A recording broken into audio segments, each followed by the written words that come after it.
Okay, hi everybody. Welcome to another English class here on Verbling.com. My name is Lisa, and I'm one of the English teachers here on Verbling. And in this hour, we're going to be doing some reading. We have an article that I got online at Business, I think it was where is it from? Businessweek.com.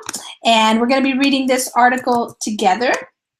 So if you have a reservation for this class, you can go ahead and use the reservation now.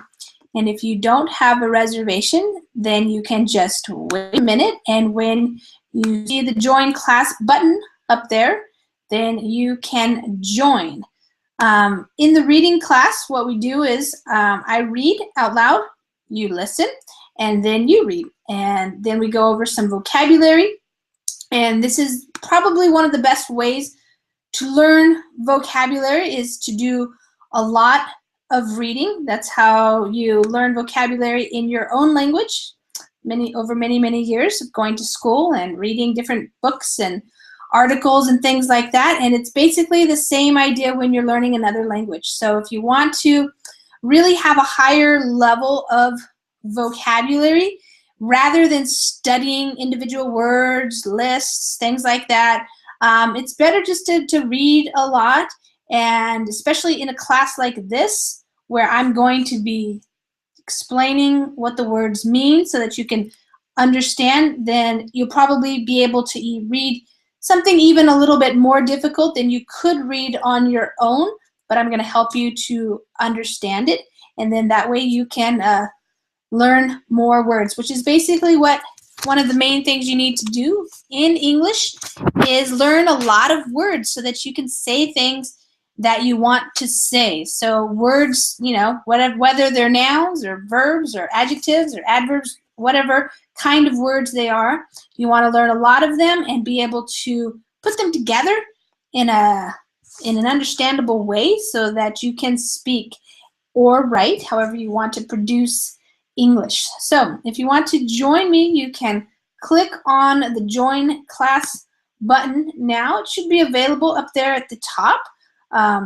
Sometimes it takes a little while for people to go between classes. Sometimes people are finishing up with one class and they're waiting to see what happens, and then they come in to this class. So we're going to wait here and see if we have some people join us. We had a bunch of reservations, but I did start a little bit late, about a minute or two late, because I was finishing up with one of my private students here on Verbling.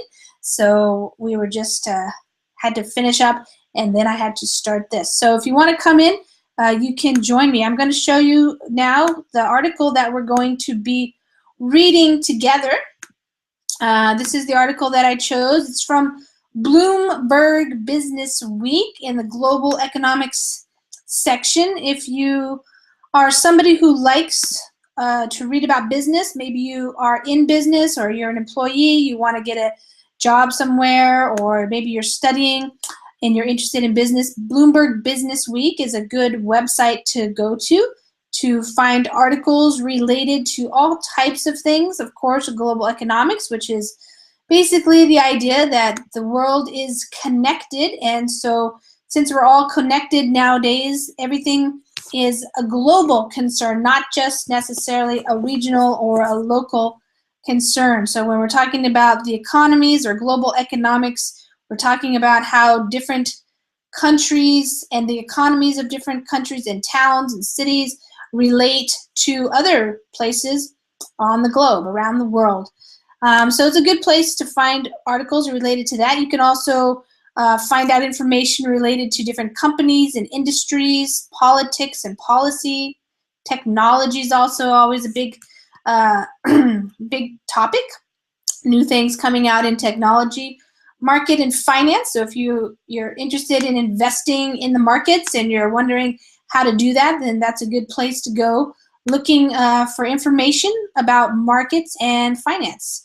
Also, innovation and design. If you're a person who's wanting to break it into this industry of designing new interfaces or new things that people can use in their lives and in business, That's a good place to go for articles related to that. Lifestyle, business school, small business, and then a place where you can see some videos and probably some audio and things like that. Why China is ordering adult children to visit their parents. That's the topic of this article that we're going to be reading here. And I'm just wondering now if there's some problem on the Verbling page, whether or not people are able to join, since we did have a bunch of reservations, but I don't know if people are having any trouble joining on the Google Hangout. So if you're out there and you're watching this, you can type in the Verbling chat and let me know if there's any problem that I'm not aware of. I'm going to type it in here.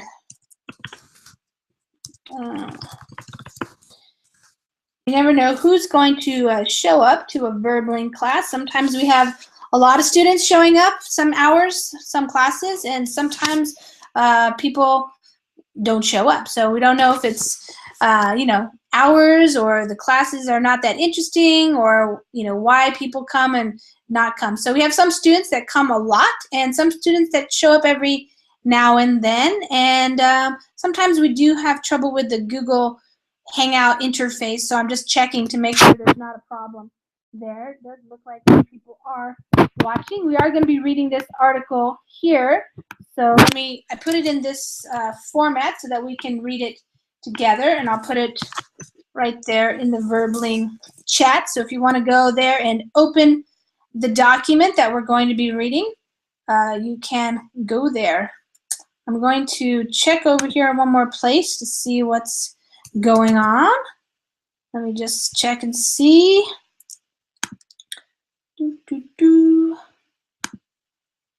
Okay. All right, so, all right, well, if you would like to come and do some reading with me, otherwise I'm going to start reading out loud because there might be some people watching. There usually are.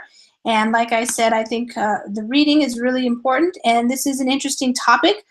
It's interesting, I think, because it brings up an interesting topic of, you know, responsibilities of children, and are adult children supposed to take care of their parents? And I was hoping that some people would join so we could also have a discussion of this, because I think it's an interesting topic. As people age and as they get older, you know, how do they take care of themselves? Is it the role of the individual to make sure they can take care of themselves? Are the family members responsible to take care of them? Or is the government? Do we want the government to take care of older people? So that's kind of the idea for this article. And in China, they're saying that it's the children who need to be doing that. All right, so I'm going to get started reading. And if you are watching and you're trying to decide if you want to join, then you can decide if you're going to join. I will be reading out loud. And if you want to type in the Verbling chat, let me know. All right. Okay, here we go. So, why China is ordering adult children to visit their parents.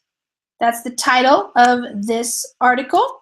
And ordering here, I just want to make sure people understand ordering China. So they're talking about the government of China, of course, and the government can order people to do things by passing laws. So if somebody orders you to do something, then you must do it. You have to do it.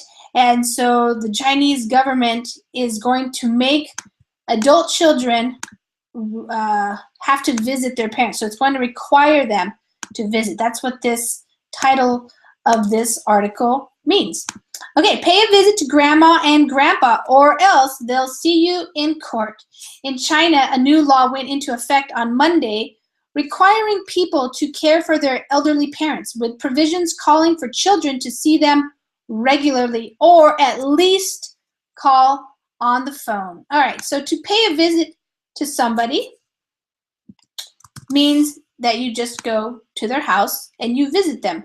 You go to say hi, you go to talk to them and see how they're doing. So to pay a visit to grandma and grandpa, or else they'll see you in court. So this is a funny expression that we use in English when somebody's going to sue somebody or something like that, they say things like, I'll see you in court.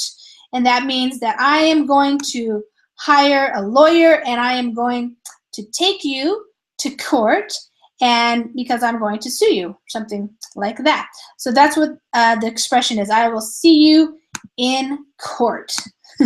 You probably have heard that if you've watched any type of American movies about the law or some kind of mafia movies or things like that. I'll see you in court.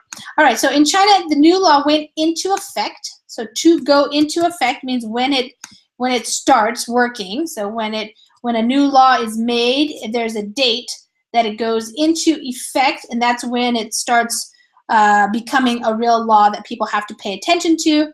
And it's going to require, so to require somebody to do something means that they have to do it.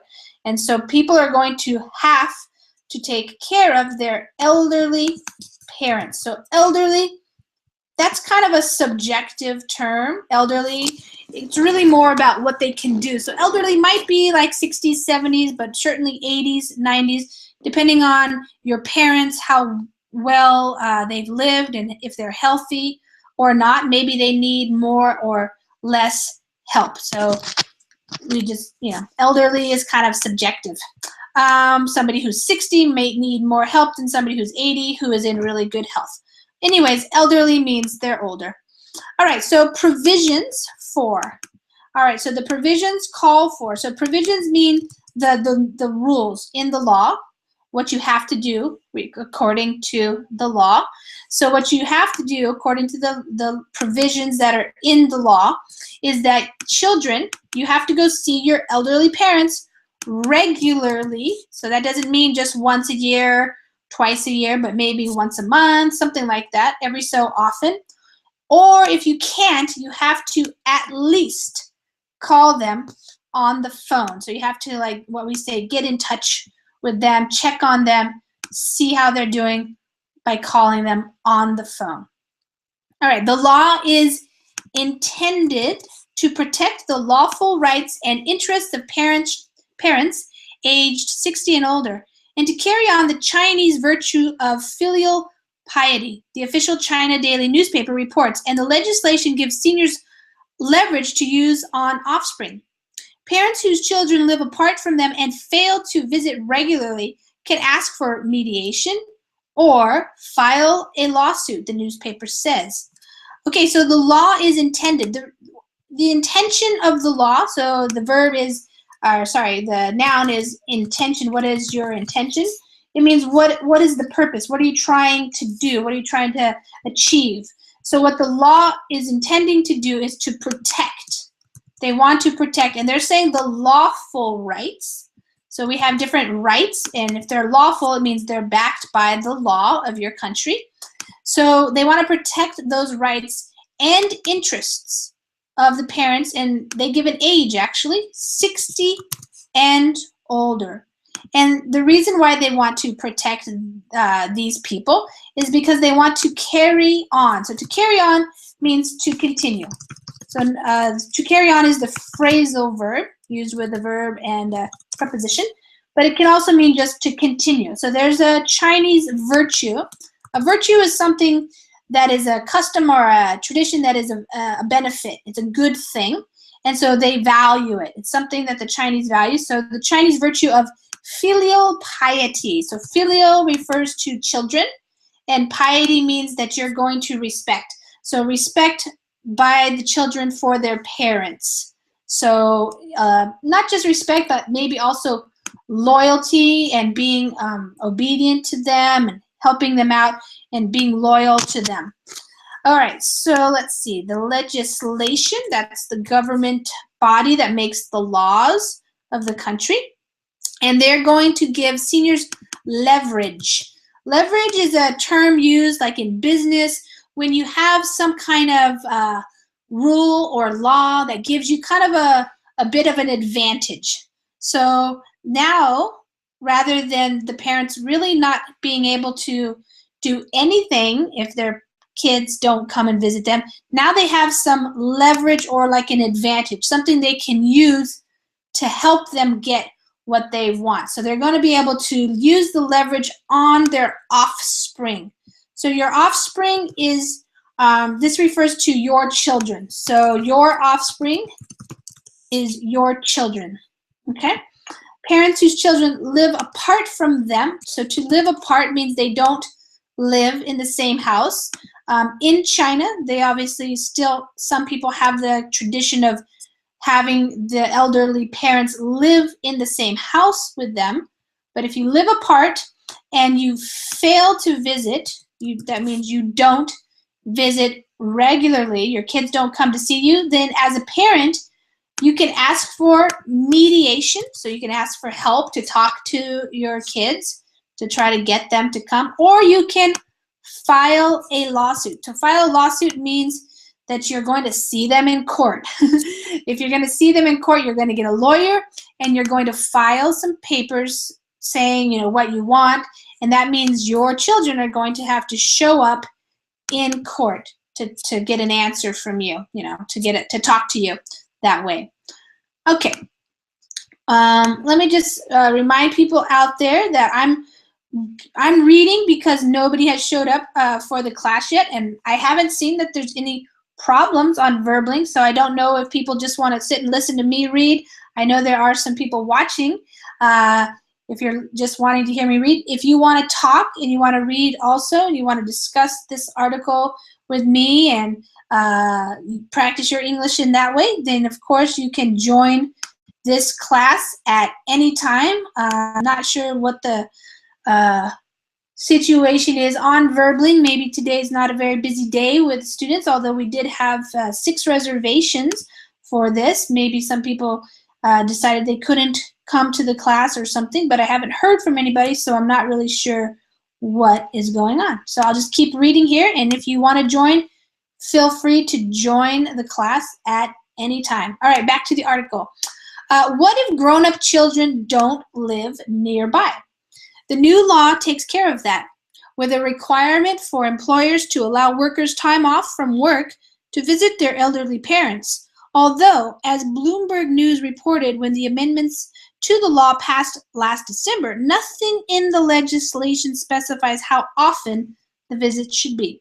The law enables the elderly to seek legal recourse and prohibits discrimination, insult, ill treatment, and abandonment of the aged or aged. You can say either way. Okay, so grown-up children. That just is another way to say adult children. What if they don't live nearby? So what if they live far away from their parents? What are they supposed to do then? Okay, the new law takes care of that. So it addresses that situation. And so what it does is there's a requirement. A requirement is something that you have to do. So there's a requirement actually for the employers. Employers of those adult children, they're supposed to allow their workers time off. So that means they don't have to go to work. They're going to have time off from work to visit their elderly parents. So if you have some employees, you're now required to allow them some days off so that they can go visit their parents in another part of China or something like that. Although, so whenever you see the word although, it means they just said something and then there's like something a little bit different about it. So although Bloomberg News reported when the amendments to the law, amendments is when you add something or you change something to the law, there was nothing in the legislation, nothing in the law, the way it was written, that specifies. When you specify something, it means you put in the detail. You tell exactly what is supposed to happen.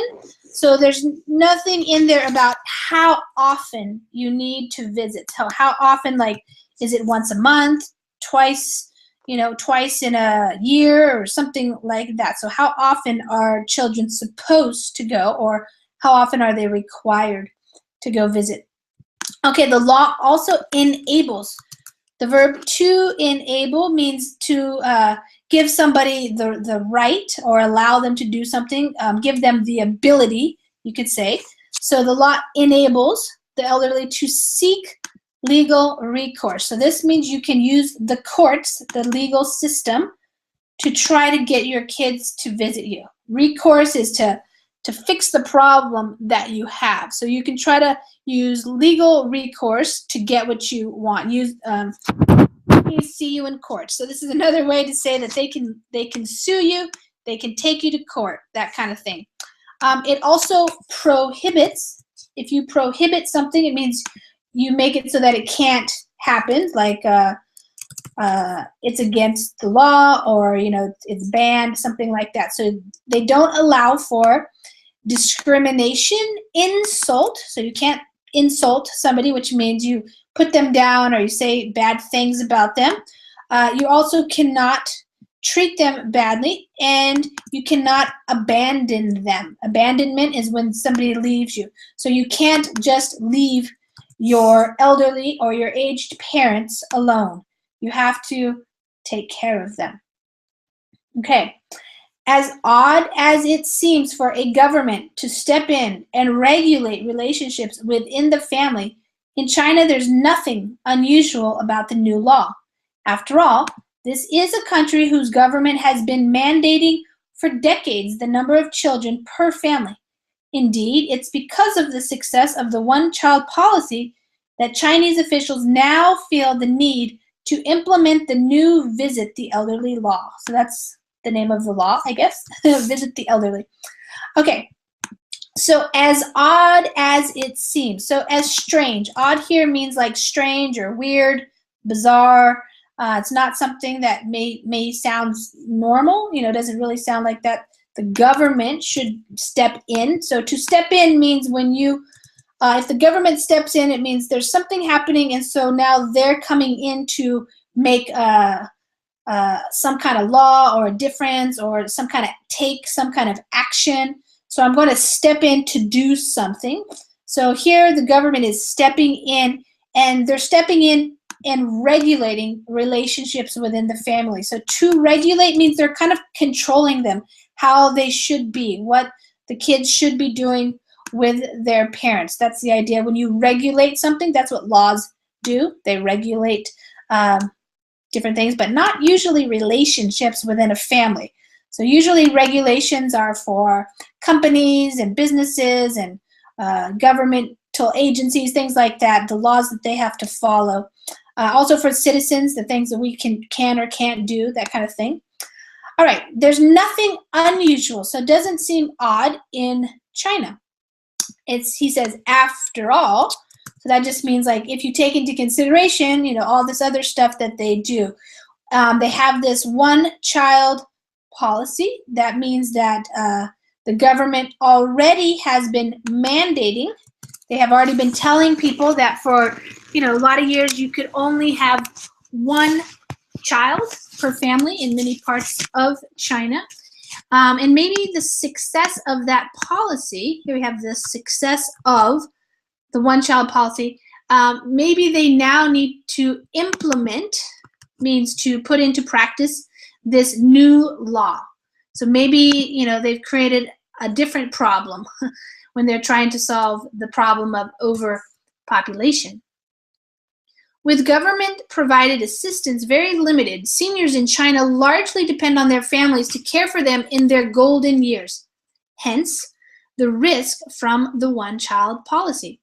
Without brothers and sisters to pick up the slack, all it takes is one unfilial child for the system to break down. Okay, so here they're explaining government-provided assistance. So apparently the government does not provide very much assistance to the seniors, the elderly people, the aged people, because in China, those people, as you get older, you are largely more dependent on your family. So if I'm a grandma or a grandpa, I'm going to depend on, so they depend on their families to care for them in their golden years. So the golden years are at the years after 60. When you're getting older, usually you're retiring and that type of thing. So they are depending on their families to care for them, which is, I was hoping people would show up because I wanted to discuss that, because I wanted to see if that was similar in your country or not. So if you're out there and you want to join, then you can, and we can discuss that. All right, but so therefore, there's this risk that has come out with one-child policy. You don't have any brothers, you don't have any sisters, because you just could only have one. There's nobody to pick up the slack. So this is an expression. To pick up the slack means to do something that maybe you're not able to do, somebody else does it. They are picking up the slack. So, helping out, basically. Doing something that somebody else isn't able to do. And all it takes is one unfilial child. So one child who doesn't feel loyal to their parents, and then this system is going to break down. So if your child, as an adult, doesn't take care of you, then this whole system of, depending on your family for care when you get older doesn't work. The system breaks down. So something else would have to happen. The law that went into effect on July 1st is one response, but it won't be enough to address the concerns among people who study China's population trends that the country will grow old before it grows rich. China's National Committee on Aging estimates that the number of people 60 years and older will rise to 487 million 4 decades from now, up from 185 million in 2011. All right, so again, it went into effect so that's when they started using this law. And the law is one response. So a response is like if something happens and then you have to respond to it. It's what you say or what you do after something happens. But people believe it won't be enough. It won't be enough to address the concerns. So to address the concerns means to kind of take care of the things that people are concerned about, the worries that they have. It won't address the concerns among people. So among those people who study China's population trends. The trend is like what's happening, what is happening at this time in the world or in China, for example. What are the trends? Are people doing this or are they doing that? So probably trends that the country will grow old before it grows rich. So that just means that people in China, many of them are getting older and older, and it might be that they grow older faster than they grow to be rich. So the government may not be able to handle a very old population, take care of a very old, large old population, we could say. So they have a committee on aging. So a committee is just a group of people that get together to discuss things like policies and legislations, and it's on aging, so people getting older. And they estimate. So when you estimate, it means you take a guess and you kind of predict, or you say what you think is going to happen, or how much something is going to be in the future. Of course, it's usually based on some kind of information that you have or education about something.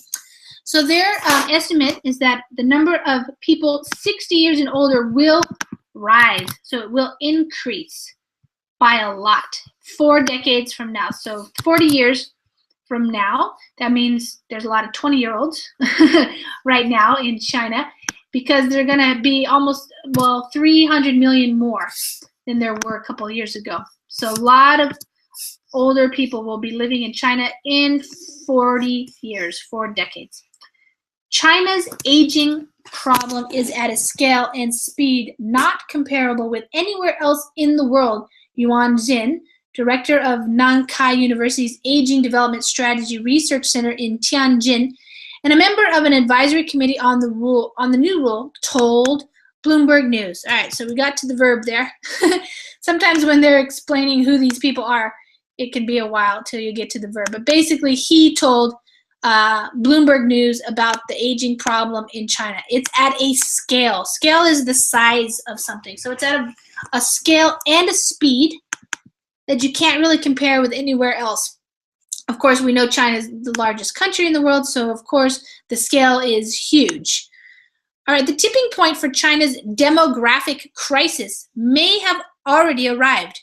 As I wrote in a recent story about manufacturing in the traditional export hubs on China's coast, the number of working-age Chinese last year fell by 3.45 million to 937.27 million, according to the National Bureau of Statistics.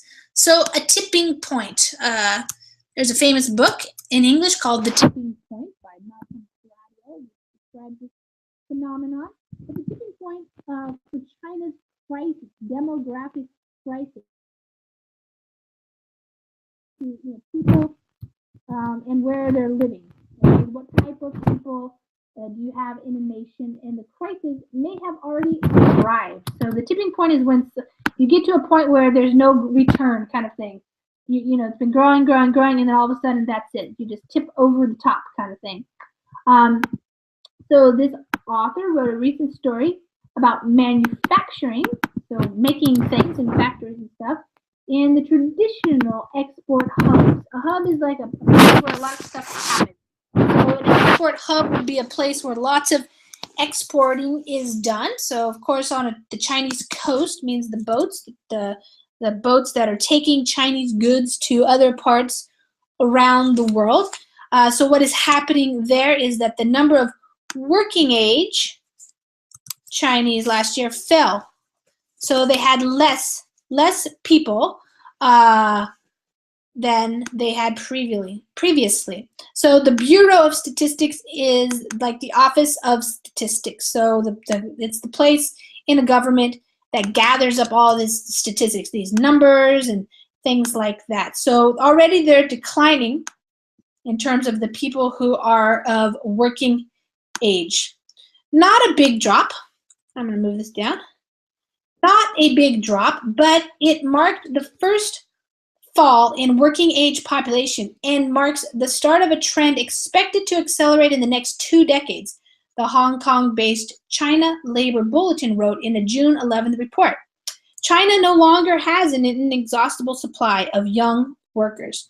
Okay, it's not a big drop, so not a big decrease or decline, but it did mark. So it marked, or it did mark, it means it kind of showed that was the first time that the working age population fell. So it's a fall, it's a noun here, a fall in working age population, and it marks, again, the word marks means it just, like this is pointing out that this is when it happened. So it's marking the start of a trend which is expected, so people think it's going to speed up, it's going to get even faster, to accelerate in the next 2 decades. So this problem means there might be less and less people who are of working age. So this might be a problem because of the one-child policy, lowering the population, perhaps. China no longer has an inexhaustible supply. Inexhaustible means like it won't ever run out. So before, China had just so many people, so many young people, that they would always have a supply of young workers. But now that is not the case. It's no longer inexhaustible. All right, does that mean that the one-child policy's days are numbered? Some people think so.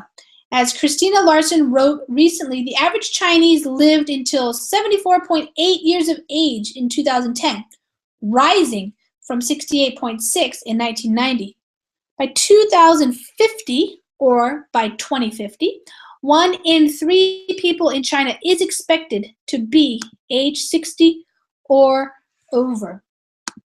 All right, so right here, does that mean that this policy's days are numbered? So when you say something is, your days are numbered, something like that, it means it won't last. So if you say, my days at my job are numbered, it means it's not going to last very much longer. So perhaps they're saying maybe this one-child policy will have to go away. Maybe it's not going to remain in place anymore. All right, so this person wrote recently that the average Chinese person lived longer. So basically it's rising. The life expectancy is what we call that. Life expectancy rose from 68.6 to 74.8. So people are living longer. And in just a couple of decades, 1 in 3, so a third of the people in China will be over 60 years old. James Liang, a professor at the Stanford School of Business and Peking University, believes China is in danger of becoming a graying society with a shrinking population of young people who can contribute entrepreneurial sparks to the economy. If China maintains its current total average fertility rate, its demographic structure diagram by 2040 will be nearly the replica of that of Japan today, Liang wrote last year in Kaizen magazine. All right, what is he saying here? So he's a professor, Stanford and Peking University, and he believes that China is in danger of something. So that's the expression, in danger of something. What are they in danger of? Getting old, becoming a graying society. So people are getting gray hair. That signifies that you're getting older, and that you're going to have a shrinking population of young people. So shrinking means declining. So you're going to have less young people who can contribute entrepreneurial sparks to the economy. So to contribute, all of this means the sparks would be like the energy. So, if you don't have a lot of young people, maybe there won't be so many entrepreneurial businesses starting up, which will help the economy. So that could be what happens in the future. If China maintains, so to maintain means to keep it going, so if they keep going at their current total average fertility rate, its demographic structure diagram by 2040 will be nearly the replica. So fertility rate means how many babies are being born. So the fertility is how fertile the population is. That means how many babies are being born. And so the demographic structure diagram, so what it's going to look like will pretty much be a copy. A replica is a copy. So what Japan looks like today. So if you know anything about Japan, apparently they have an aging population with not so many young people able to work and take over businesses and things like that. All right, so the last sentence here is the series of issues that Japanese society is facing today, from rising healthcare costs to lack of entrepreneurial mojo, are likely to befall China. Okay, so the series of issues. So the series of issues means like a group of issues. Some issues, it just means there's not one, but there are many of them. So those same kind of issues that the Japanese people are facing. Facing means you have to deal with something. So whatever you are dealing with, you are facing that. So they're having to deal with such issues as rising healthcare costs. Rising means going up. So going to the doctor has become a lot more expensive, things like that. Also, they have a lack of, so whenever you have a lack of something, it means you don't have enough of it. Excuse me. So if you don't have enough of entrepreneurial mojo, mojo is like energy. I need a drink of water. So entrepreneurs usually have energy. They create new businesses, new products, things like that. And if you lack that, it means you don't have enough of that. So what he's saying is this situation is likely to befall China. So China is going to have the same problems, basically, is what the article is saying. Befall, to befall China means to happen to China as well. The same thing is going to happen to China as well. Okay, so I finished reading this article, like I said. I took this article from Bloomberg Business Week, why China is ordering adult children to visit their parents. And I just read it out loud, and I'm just wondering if anybody out there is going to join. And I haven't heard, Karima's the only person who said hello, and I know that there are some people watching, but I'm not sure if there's any problem with the chat or something that I'm not aware of. So if you are out there and you're watching, it would be nice if you could say hi, just so I know that you're actually watching this and able to see the class. Okay? Anybody want to say hi? Also, if you have been watching this and you have a question or you want to make a comment, you could write that in the Verblink chat if you want, or you could join the class, and that way you would be able to come in and talk to me. We have about 15 more minutes, and if you want to come in, we could discuss this article and other things, and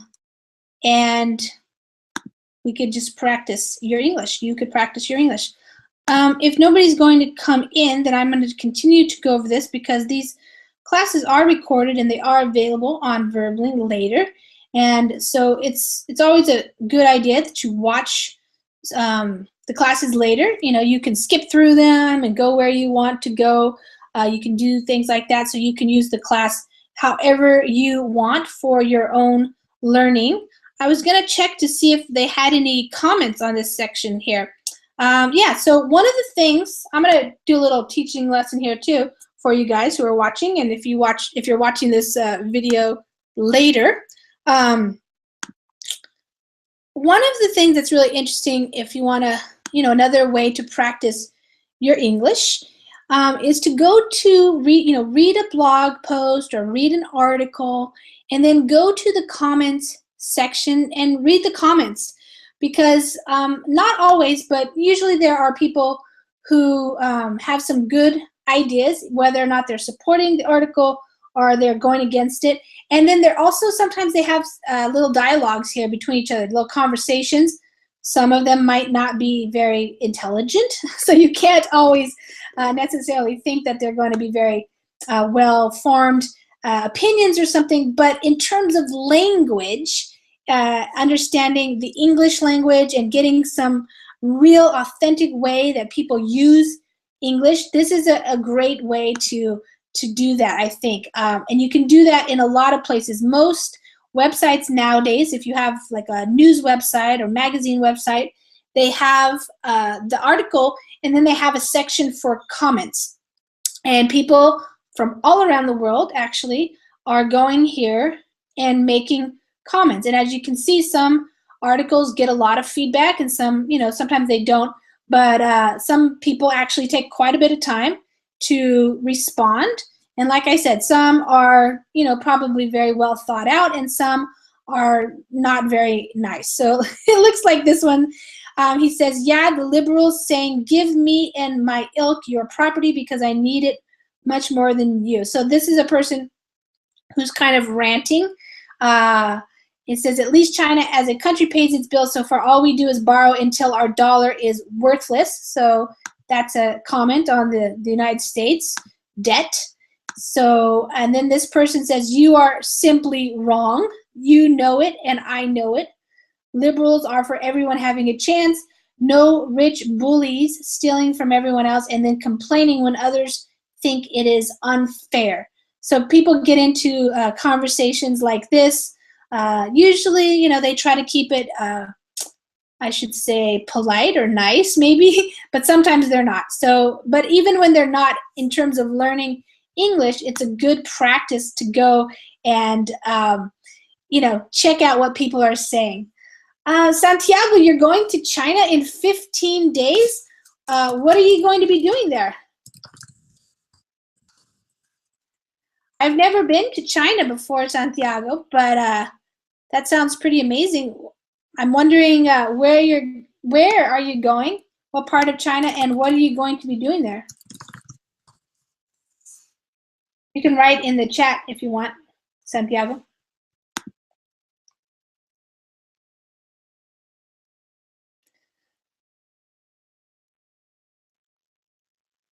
So here's a comment.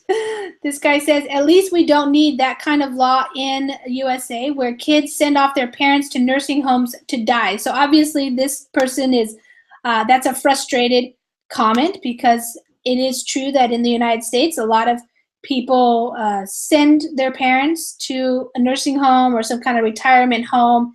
And it might be a way for them to get taken care of, but it doesn't mean that the family will spend a lot of time with them. So his comment is only partly true. It doesn't necessarily mean that it's a bad thing. It's just, it is common in the United States for older people, especially if they can't really take care of themselves any longer.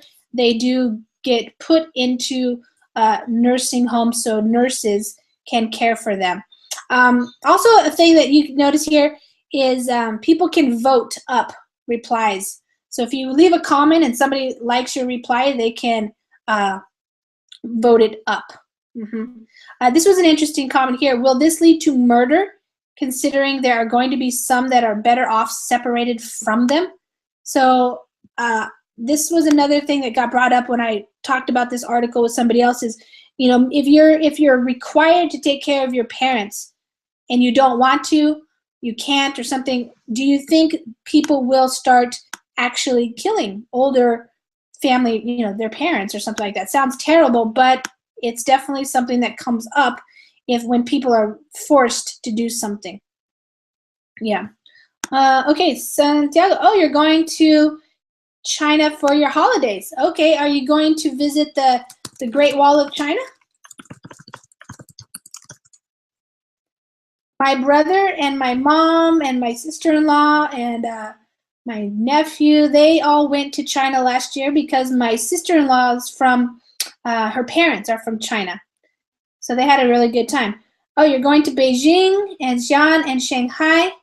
You're going to stay there for 2 weeks, a fortnight. Awesome, that's great. And Santiago, do you speak any Chinese?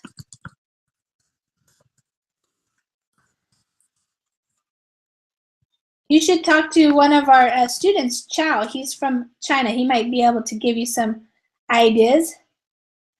Yeah, Great Wall of China, great. And I imagine you're going to eat a lot of Chinese food because that's one of the best things, is to eat a lot of food while you're there. Santiago, will this be your first time to China?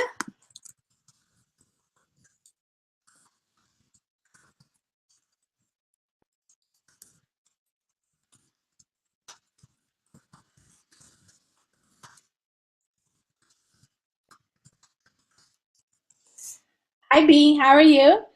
It seems like people didn't want to join the class, but there are a lot of people watching and listening to me read and talk. So if you want to join, we have a few minutes left in the hour before I finish up.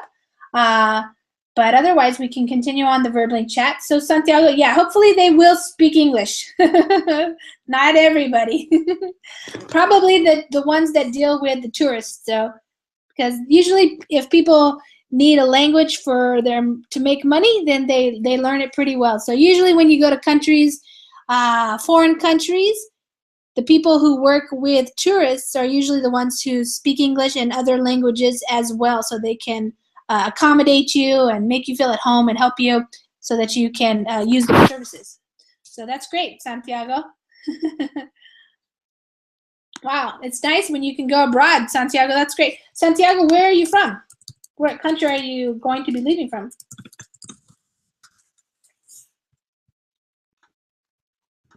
So B, the way you join a Verbling class is you have to be a member, or you can go to the free membership trial if you want to join for free. And that way you can just check out Verbling and by taking classes and stuff, and you can try it out. Otherwise, to join, you pay $45 per month, and that allows you to take as many classes as you want.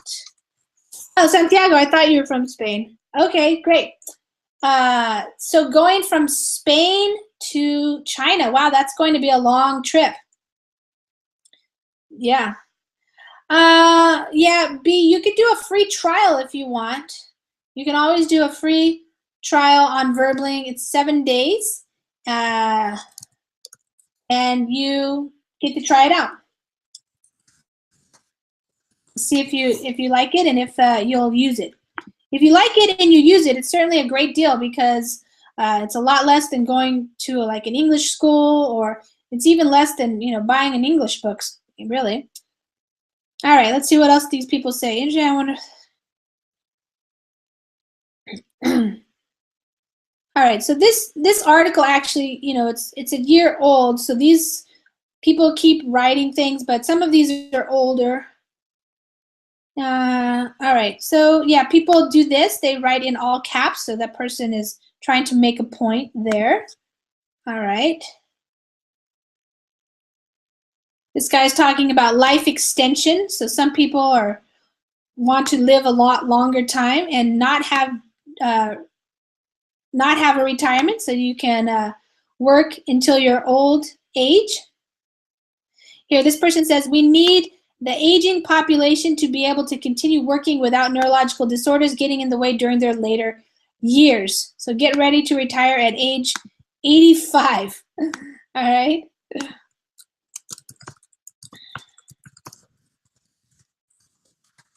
All right. Yeah, Santiago, it's a long trip. Where are you going to go? Like, are you leaving out of Madrid, and then where do you fly next? How are you getting to China? So for people watching this video later, I don't think you can actually see the Verbling chat, but people aren't joining in the Google Hangouts, but instead they are writing in the Verbling chat, so I'm talking to them. So that's why you're hearing me talk to people that you don't see on the video. Yeah, so Santiago is going to be going to China pretty soon for his vacation, so that's pretty awesome. All right, so this person says, if Asians understand the importance of such things, then why did the government have to step in and pass this law? Maybe it is because the current younger generation in China is just also selfish and self-centered. All right, so that would be, another thing that people could talk about if we wanted to do a discussion class on this topic. Are people selfish? People who don't want to take care of their parents?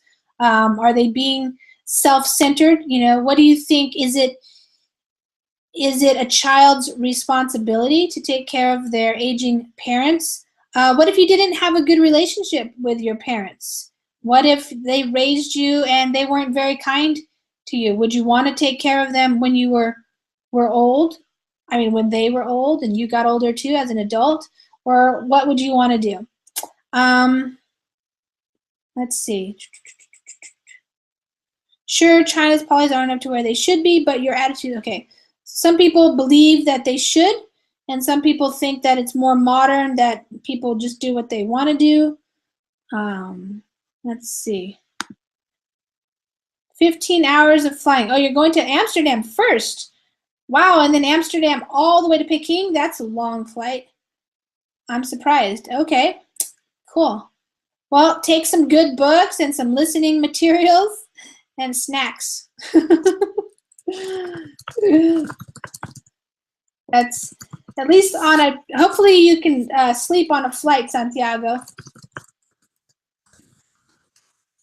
Sometimes some people can really do a good job of sleeping on the airplane and take advantage of that, and sometimes people can't. Here's another person, David says, in America, we don't have this problem because American parents want their children, should say, to move out of their house and get a job. But American adult children just stay home and mooch off their parents and give them ample attention. Okay, I don't know about that. We'll see. Yeah, they do this because they can't afford to live on their own with the debt and lack of opportunities their boomer parents saddle them with, or live in a factory in one room with 8 other people. All right, so there's kind of people debating back and forth why certain things happen. So I think it's interesting. There's lots of topics that people could talk about after reading this article. It brings up a lot of interesting ideas. Yeah, Santiago. Hopefully you will be able to sleep, Santiago. Okay, guys, I'm going to finish up here. And I'm just going to say thanks for the people who came by and were watching. and reading along with the article. I'm not sure what happened. Maybe something happened with the Google Hangouts, people joining. I'm not sure. Maybe it's just a slow time right now on I'm Verbling. I know that there is another class going on, and there are a couple of people in that class right now. Like I said, I did start a little bit later, so maybe people thought I wasn't coming or something. So I'm sorry about that, but I will see you guys next time. Okay, Santiago, have a good trip to China and come back and tell us how it was. Okay, bye guys.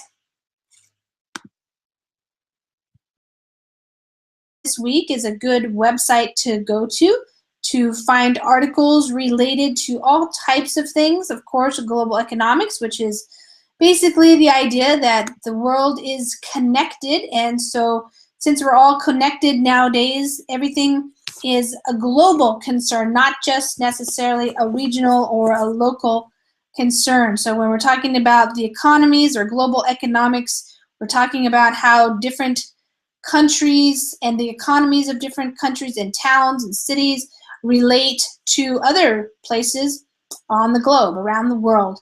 So it's a good place to find articles related to that. You can also find out information related to different companies and industries, politics and policy. Technology is also always a big, big topic. New things coming out in technology. Market and finance. So if you're interested in investing in the markets and you're wondering how to do that, then that's a good place to go, looking for information about markets and finance. Also, innovation and design, if you're a person who's wanting to break it into. Okay, hi everybody, welcome to another English class here on Verbling.com. My name is Lisa, and I'm one of the English teachers here on Verbling. And in this hour, we're going to be doing some reading. We have an article that I got online at Business, I think it was where is it from? Businessweek.com. And we're going to be reading this article together. So if you have a reservation for this class, you can go ahead and use the reservation now. And if you don't have a reservation, then you can just wait a minute, and when you see the join class button up there, then you can join. In the reading class, what we do is I read out loud, you listen, and then you read. And then we go over some vocabulary. And this is probably one of the best ways to learn vocabulary, is to do a lot of reading. That's how you learn vocabulary in your own language. Over many years of going to school and reading different books and articles and things like that. And it's basically the same idea when you're learning another language. So if you want to really have a higher level of vocabulary, rather than studying individual words, lists, things like that, it's better just to read a lot. And especially in a class like this, where I'm going to be explaining what the words mean so that you can understand, then you'll probably be able to read something even a little bit more difficult than you could read on your own, but I'm going to help you to understand it. And then that way you can learn more words, which is basically what one of the main things you need to do in English is learn a lot of words so that you can say things that you want to say. So words, you know, whether they're nouns or verbs or adjectives or adverbs, whatever kind of words they are, you want to learn a lot of them and be able to put them together in an understandable way so that you can speak or write however you want to produce English. So to this industry of designing new interfaces or new things that people can use in their lives and in business, that's a good place to go for articles related to that. Lifestyle, business school, small business, and then a place where you can see some videos and probably some audio and things like that. Why China is ordering adult children to visit their parents. That's the topic of this article that we're going to be reading here. And I'm just wondering now if there's some problem on the Verbling page whether or not people are able to join, since we did have a bunch of reservations, but I don't know if people are having any trouble joining on the Google Hangout. So if you're out there and you're watching this, you can type in the Verbling chat and let me know if there's any problem that I'm not aware of. I'm going to type it in here.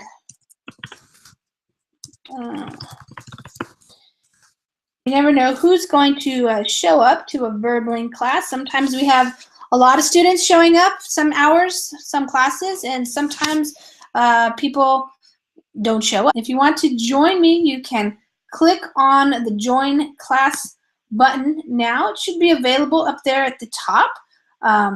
Sometimes it takes a little while for people to go between classes. Sometimes people are finishing up with one class and they're waiting to see what happens, and then they come in to this class. So we're going to wait here and see if we have some people join us. We had a bunch of reservations, but I did start a little bit late, about a minute or two late, because I was finishing up with one of my private students here on Verbling. So we were just had to finish up, and then I had to start this. So if you want to come in, you can join me. I'm going to show you now the article that we're going to be reading together.